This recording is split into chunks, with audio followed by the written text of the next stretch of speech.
ভাতে খাচ্ছে। খাবি? লোকে জানলে তো হাসবে যে তুই আলু বেগুন ভাতে খাচ্ছিস। হে ভগবান, হে ভগবান। এইটা পরিষ্কার করে পুড়িয়ে খাও। হ্যাঁ, ভালো বাচ্চা তো তুমি। মাম্পাই বোঝে যে পুরোটা কুড়িয়ে খেতে হয়, খাবার নষ্ট করতে হয় না। লালি ভলু ওরা কত কষ্ট করে একটু খাবারের জন্য। এই দেখো, এই ছোট্ট একটা ভাতের টুকরো রয়েছে। এই দেখো, এই যে এই যে এই যে এটা পরিষ্কার করে খাও এইটুখানি। আচ্ছা, ওখানটায় আমি ভাত দিচ্ছি, তখন তুমি খেয়ে পাবি। ওরে ভাত দূরে হয়ে যাচ্ছে না ভাত, তার সবাই দিচ্ছি।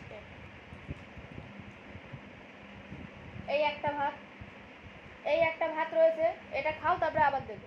এই ভাতটা খেলে আমি আবার দেবো।